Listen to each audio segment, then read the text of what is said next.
Akkam jirtu dhaggeeffattoota shaalloo Oromoo hundi keessan share, like, comment, subscribe gochuu hin dagatinaa. Sagantaa kana yeroo yeroodhaan fooyyessaa deemaa jira. Share, like, comment, subscribe gochuun keessan immoo kana caalaa jabeessee akka hojjedhuu fi sagantaa biraallee akka dabaluu na taasisa waan ta'eef share, like, comment, subscribe gochuu hin dagatinaa isiniin jedha. Ani shaalloo Oromooti.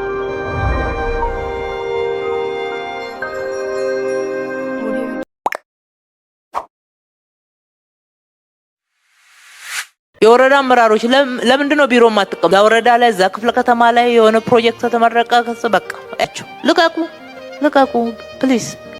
Akkam jirtu dhaggeeffattoota keenyaa har'a deebinee dhufnee jirra jechuudha. Akkuma beekame oduu adda addaa fi xiinxala adda addaa isin biraan gahuudhaan kan beekamnudha.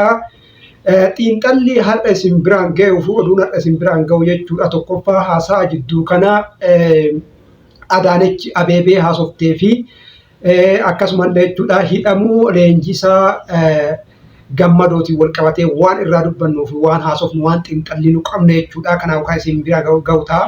Subscribe, share, like, comment gochuu hin dagatinaa jedha. Jalqaba irratti kan isin biraan gahu jechuudha.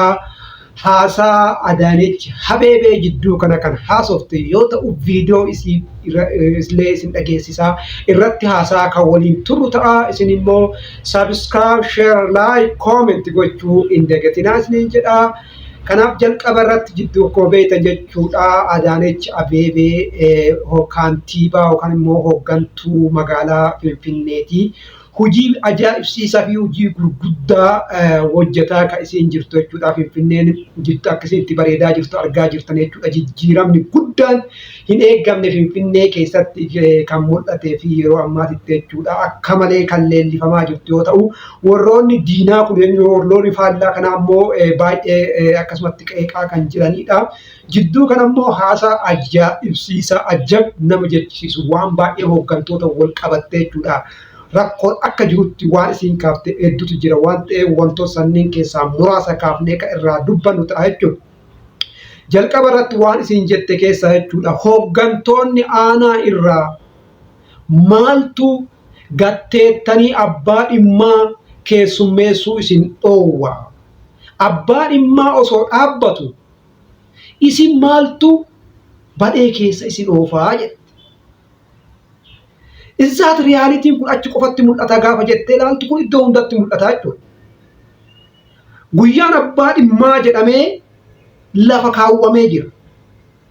Garuu guyyaa abbaa dhimmaa kana yoo deemte hooggantoota manatti argatta? Hooggantoota biiroo isaanii keessatti argatta? Hin argattu. Tokko hundumaa akka waan teessoo isaa ciniinuu daqiiqaa tokkoof teessoo irra taa'ee nama keessummeessuu hin barbaadu. Ifin jechuudha abbaan dhimmaa osoo balbalarra jiru biraan bahee dubbisuun barbaadu jechuudha. Guyyaa abbaa dhimmaatitti jechuudha. Kanaaf sadarkaa sanitti Finfinneetti illee wanni kun akka jiru agarsiisaa jechuudha jechi isiin jette. Maaliif uummanni eega achi kaawwatte haa isa tajaajiltuuf yoo xiqqaate gibirri jechuudha.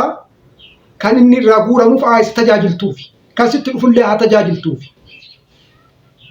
Garuu maal godhaa namni dhimma biraatiif yaamame walga'iif yaamame jedha. Walga'iif ho'iitiif hin yaamamne achi deemeetiin immoo dhugaa buna dhugaa olee gisee barbaadetti dhufee deebi'eetiin hin keessummeessaa jechuudha. Adaanech waan kana hubatte fakkaataa inni kun immoo Adaanech qofaa miti jechuudha. Oromiyaa keessa aanota keessatti dubbiin kun dubbii baay'ee hamaa ta'edha jechuudha. Maqaaf jira malee guyyaa abbaa dhimmaa hin jiru. Kanaaf kana waan hubatte fakkaatte jechuudha. Kan biraa dubbiin baay'ee kan isiin dubbatte keessaa tokko warri hin barbaanne ufii keessanii gadi lakkisaa yookaan immoo nutuuyyuu isin geggeessinaa.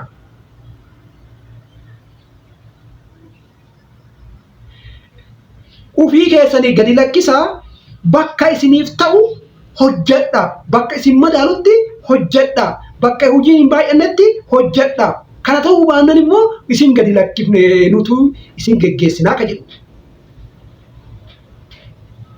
riyaaliitiidha.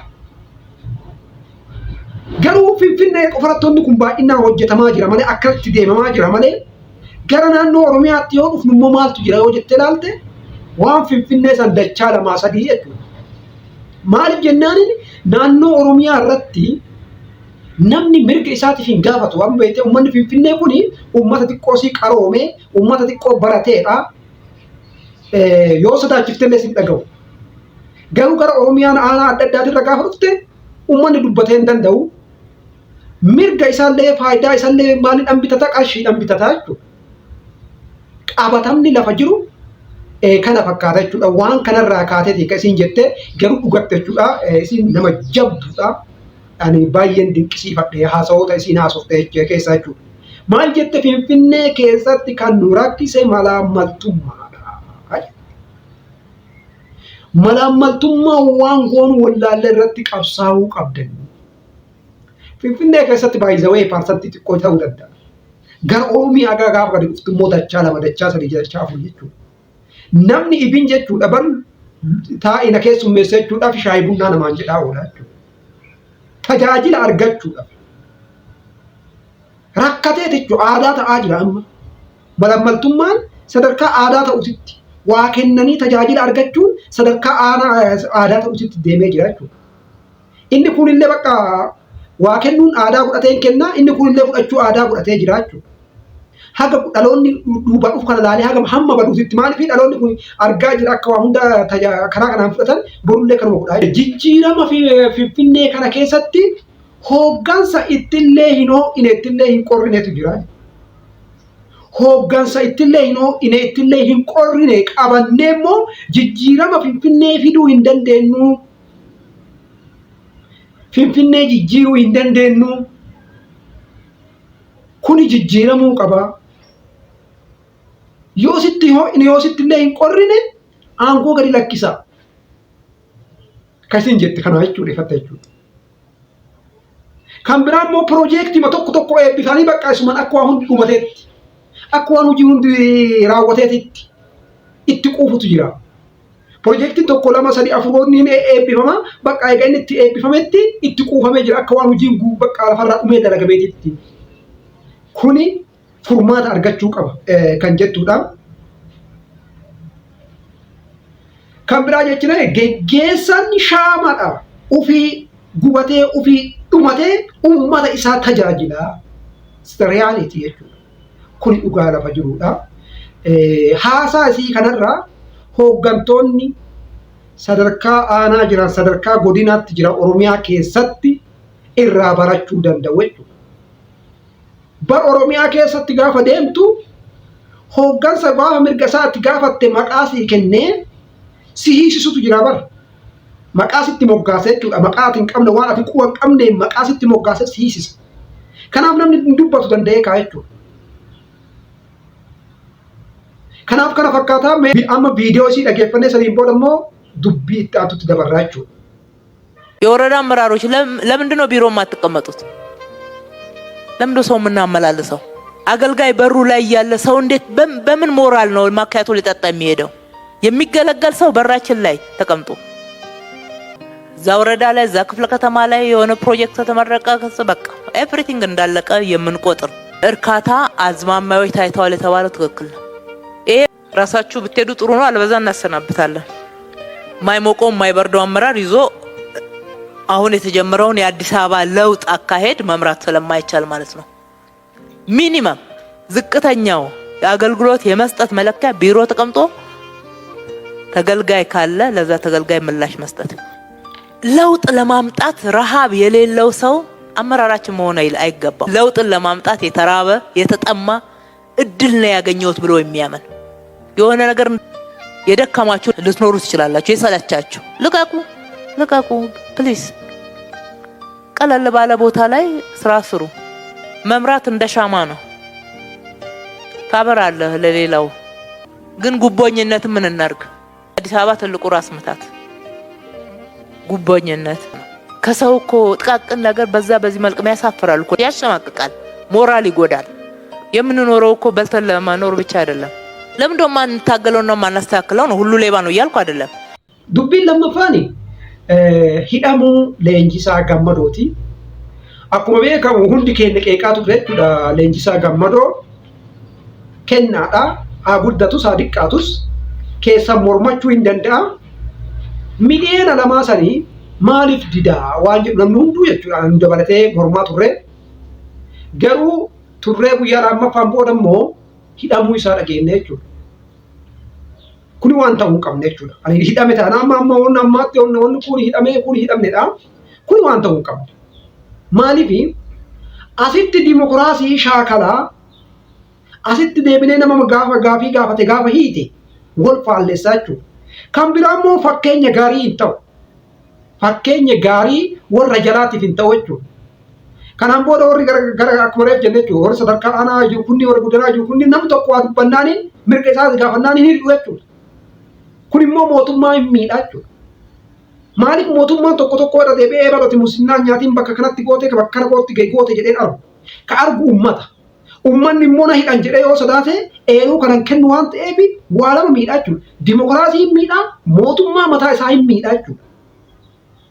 Kanaaf kun waan godhamuu hin qabnedha.